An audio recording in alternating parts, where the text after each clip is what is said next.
नमस्कार प्रिय विद्यार्थियों, हमने कल मौर्य साम्राज्य के प्रारंभिक शासकों के बारे में पढ़ा, जिसमें हमने पढ़ा था मौर्य साम्राज्य की स्थापना चंद्रगुप्त मौर्य ने की। चंद्रगुप्त मौर्य के बाद में दूसरा शासक बनता है बिंदुसार। बिंदुसार के बाद में मौर्य साम्राज्य का महत्वपूर्ण और सबसे शक्तिशाली शासक बनता है सम्राट अशोक। अशोक 273 ईसा पूर्व में मौर्य साम्राज्य का शासक बनता है और ये 232 ईसा पूर्व तक शासन करता है।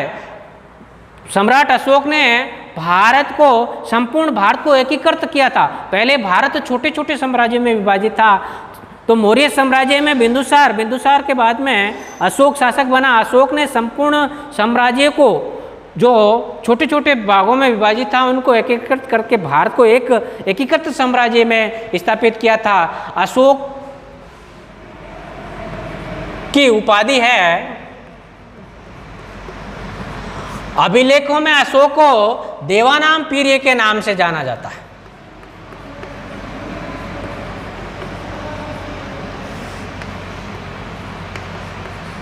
तो अभिलेखों में अशोक को किस नाम से जाना जाता है? तो देवानाम पीर्यदर्शी। अभिलेखों में अशोक को किस नाम से जाना जाता है? तो देवानाम पीर्यदर्शी। और दो अभिलेख है, एक तो मास्की,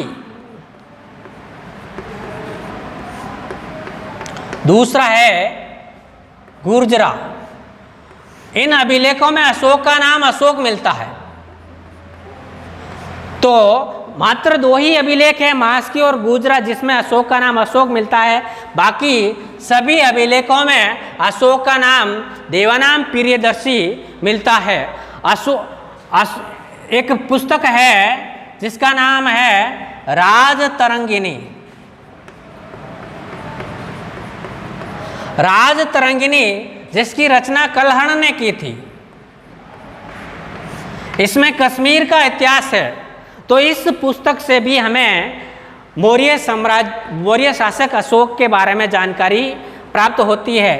इस राजतरंगिणी के अनुसार अशोक ने दो नगरों की स्थापना की। अशोक ने दो नगरों की स्थापना की, एक तो श्रीनगर और दूसरा है ललित पाटन। राजतरंगिणी में लिखा है कि भाई अशोक है जो दो नगरों की स्थापना करता है, एक श्रीनगर और दूसरा ललित पाटन। तो अशोक 261 ईसा पूर्व में कलिंग का युद्ध करता है।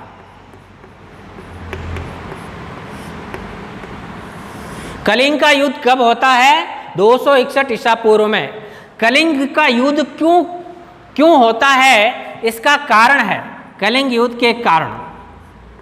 पहला कारण है अशोक संपूर्ण भारत को एकीकृत साम्राज्य में स्थापित करना चाहता है। इसलिए संपूर्ण भारत को एक करने के लिए जो कलिंग है उसको विजय करना बहुत ही महत्वपूर्ण है और आवश्यक है। तो पहला कारण था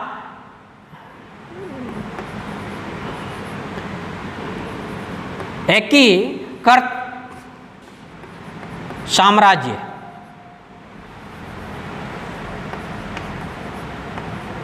एकीकृत साम्राज्य की स्थापना। और दूसरा कारण कलिंग विजय का दूसरा कारण है कलिंग हाथियों के लिए प्रसिद्ध था। कलिंग हाथियों के लिए प्रसिद्ध था और हाथी युद्ध के लिए काम में आते थे। तो संपूर्ण भारत को एकीकृत साम्राज्य में स्थापित करने के लिए और दूसरे जो राज्य थे उन राज्यों को पराजित करने के लिए हाथियों की बहुत ही आवश्यकता थी। इसलिए अशोक ने इन हाथियों को प्राप्त करने के लिए कलिंग के ऊपर आक्रमण किया। और तीसरा कारण था कलिंग पर युद्ध करने का तीसरा कारण था व्यापार के लिए। कलिंग व्यापार के लिए प्रसिद्ध था क्योंकि कलिंग समुद्र के किनारे बसा था। समुद्र के किनारे बसा था तो संपूर्ण व्यापार, विदेशी व्यापार कलिंग के माध्यम से ही हुआ करता था। तो जब कलिंग के ऊपर अशोक का अधिकार हो जाएगा तो भारत के व्यापार पर अशोक का नियंत्रण हो जाएगा। और इस नीति को पालन करते हुए अशोक ने कलिंग के ऊपर आक्रमण किया।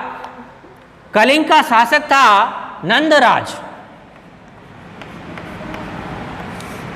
जिस समय अशोक ने कलिंग के ऊपर आक्रमण किया था उस समय कलिंग का शासक कौन था? नंदराज। और कलिंग की राजधानी थी तोसली। प्रश्न पूछा जाता है कि भाई कलिंग की राजधानी कहां पर है? तो तोसली। जब इस युद्ध में अशोक की विजय हुई, अशोक विजय होता है, नंदराज पराजित होकर के मारा जाता है। और जब ये विजय के बाद में युद्ध क्षेत्र का निरीक्षण करता है, अशोक युद्ध क्षेत्र का निरीक्षण करता है। कलिंग युद्ध में अशोक की विजय हुई और विजय के बाद में अशोक ने युद्ध क्षेत्र का निरीक्षण किया।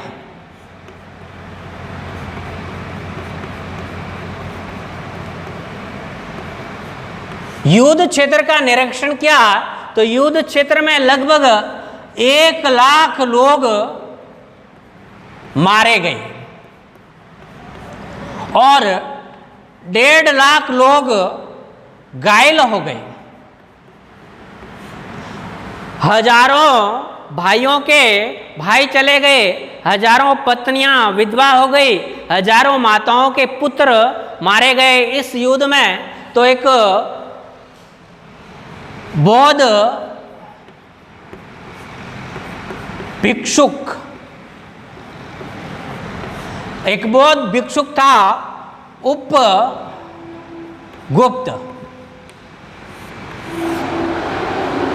युद्ध निरीक्षण के समय अशोक के साथ में बौद्ध भिक्षुक उपगुप्त साथ में था। तो उपगुप्त ने अशोक को कहा कि ये कलिंग विजय आपकी विजय नहीं, मानवता की दृष्टि से पराजय है। जब संपूर्ण युद्ध क्षेत्र का निरीक्षण किया, हजारों लोग कहरा रहे थे, किसी का हाथ कट गया, किसी का पैर कट गया, किसी का सिर कट गया। और तो ऐसी अवस्था में बौद्ध भिक्षुक उपगुप्त ने कहा कि ये तुम्हारी विजय नहीं, मानवता की दृष्टि से पराजय हुई। तो उस दिन से अशोक का हृदय परिवर्तन हो गया, अशोक का हृदय परिवर्तन हो गया और अशोक ने युद्ध घोष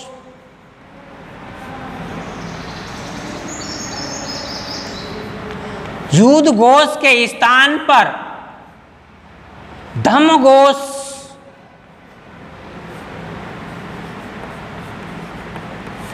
घोष का नारा दिया। अशोक ने कहा कि आज के बाद में मैं मेरे जीवन में कभी किसी से युद्ध नहीं करूंगा, मैं युद्ध के द्वारा लोगों के ऊपर विजय नहीं करके मैं लोगों की आत्मा पर विजय करूंगा। तो अशोक ने अपने इस निर्णय के बाद में युद्ध करना छोड़ दिया और लोगों को धर्म और नैतिकता की शिक्षा देने लगा। तो अशोक के धम्म का दम, अशोक के धम्म का पहला सिद्धांत है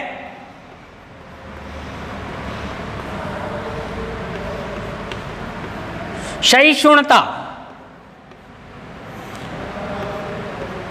किसी भी शासक का सबसे महत्वपूर्ण गुण यही होता है सहिष्णुता। सहिष्णुता का अर्थ क्या होता है? सहिष्णुता का अर्थ होता है कि हमें अपने धर्म को मानते हुए दूसरे धर्म का मान करना, सम्मान करना। अगर हम अपने धर्म को मानते हैं और दूसरे धर्म की निंदा करते हैं तो ये हमारी कट्टरता है। और सहिष्णुता में जो शासक सहिष्णु होता है वो शासक अपने धर्म को मानते हुए दूसरों के धर्म को समानता का दर्जा देता है और उनके साथ में किसी प्रकार का कोई भेदभाव नहीं करता है। तो अशोक के धर्म का पहला गुण था सहिष्णुता। अशोक स्वयं बौद्ध धर्म का अनुयायी था। अशोक किस धर्म का अनुयायी था? बौद्ध धर्म का। तो उसके राज्य में न केवल बौद्ध धर्म को मानने वाले सुरक्षित रहते थे, बल्कि सभी जैन, ईसाई, हिंदू, मुस्लिम सभी जो धर्म के अनुयायी थे वह सभी अशोक के लिए समान थे। वो दूसरा अशोक के धर्म का दूसरी विशेषता है अहिंसा। अहिंसा का अर्थ होता है जीव मात्र के प्रति दया। यानी हमें ऐसी वाणी भी नहीं बोलनी चाहिए जिससे हमारे शब्दों के द्वारा दूसरे को कष्ट प्रदान हो, दूसरे को दुख हो। तो अशोक ने कहा कि हमें शब्द और वाणी के द्वारा भी हिंसा नहीं करनी चाहिए। जीव मात्र के प्रति दया होनी चाहिए। सभी जीवों के प्रति दया का भाव होना चाहिए। और उन्होंने छोटे से छोटे जानवर, चींटी से लगा करके हाथी, इन सभी में समान जीव होता है और इनको कभी नहीं सताना चाहिए। अगर हम वाणी के द्वारा भी किसी को दुख पहुंचाते हैं तो वहां पर अहिंसा होती है। हमारे भारत में अहिंसा परमो धर्म, अहिंसा परमो धर्म हमारा सदैव धर्म यही है।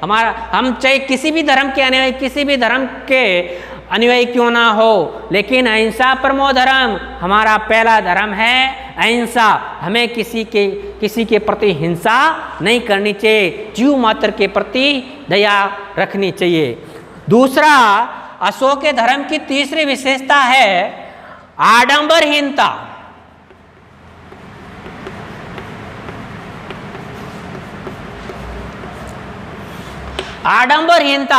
आडंबरहीनता का अर्थ होता है प्राचीन रीति रिवाज जो पहले से चले आ रहे हैं।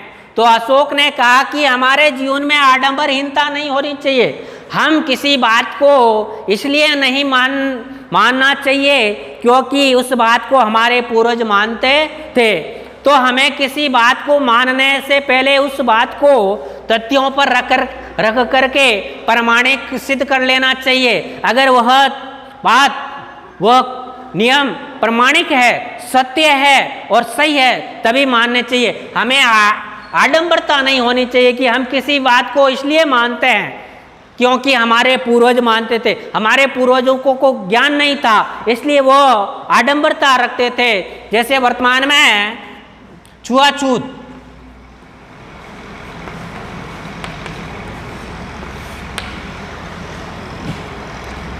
मृत्युभोज, यह एक आडंबर है। छुआछूत, हम जैसे हमारे समाज में जो 4 वर्ण थे, क्षत्रिय, वैश्य, शूद्र और ब्राह्मण, तो ब्राह्मण और क्षत्रिय अपने आप को ऊंची जाति के समझते थे और नीचे के जो शूद्र थे और क्षत्रिय थे इनके साथ में भेदभाव किया जाता था। यानी तो ये उचित नहीं है, ये केवल आडंबर है, ढोंग है। तो हमें किसी नियम या कानून या रीति रिवाज को इसलिए नहीं मानना चाहिए क्योंकि हमारा समाज मानता है या हमारे पूर्वज मानते थे। हमें किसी भी नियम या कानून या सामाजिक रीति रिवाज को तथ्यों पर रख करके अपने जीवन में उतारना चाहिए, मानना चाहिए। तो अशोक ने बलि प्रथा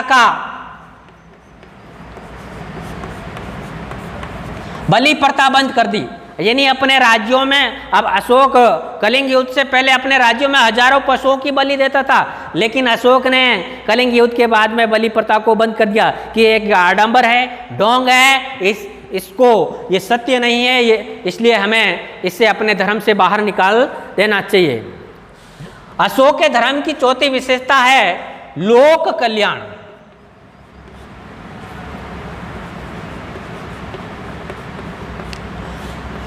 लोक कल्याण क्या होता है? लोक कल्याण यानी हमें अपने स्वार्थवश कार्य नहीं करना चाहिए। हमें ऐसा काम करना चाहिए हमारे काम से औरों को खुशी हो, औरों को लाभ हो, संपूर्ण विश्व का कल्याण। हमें इस प्रकार का कल्याण करना चाहिए, हमें ऐसा कार्य करना चाहिए हमारे कार्य से संपूर्ण विश्व के लोगों को लाभ हो।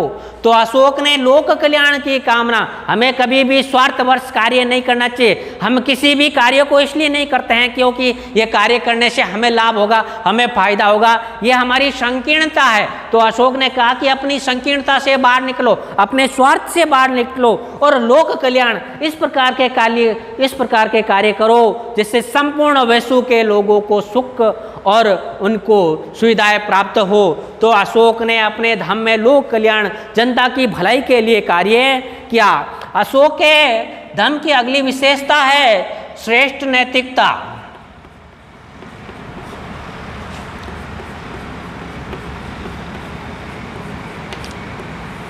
श्रेष्ठ नैतिकता, श्रेष्ठ नैतिकता का अर्थ होता है हमें समाज में ऐसा पेश आना चाहिए कि हर लोग हमें सुनना चाहता है, हमें हमारे ऊपर विश्वास करता है, हमें देखना चाहता है, हमारे साथ रहना चाहता है, हमसे दोस्ती रखना चाहता है।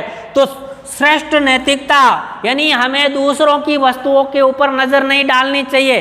जैसे किसी के पास में सुंदर वस्तु है या श्रेष्ठ अच्छी वस्तु है और हम उस वस्तु में अपनी नियत डाल देते हैं कि ये वस्तु तो हमें प्राप्त हो जाए तो कितना आनंद होगा।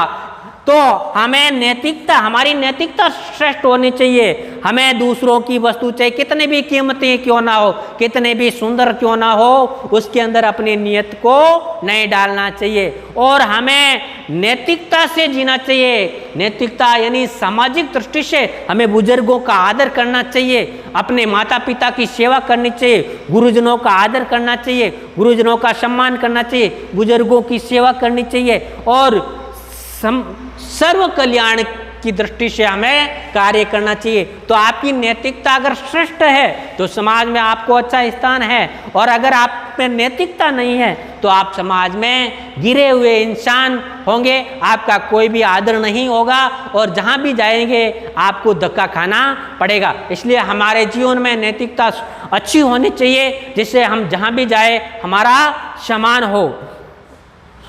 अशोक को युग पुरुष के रूप में जाना जाता है।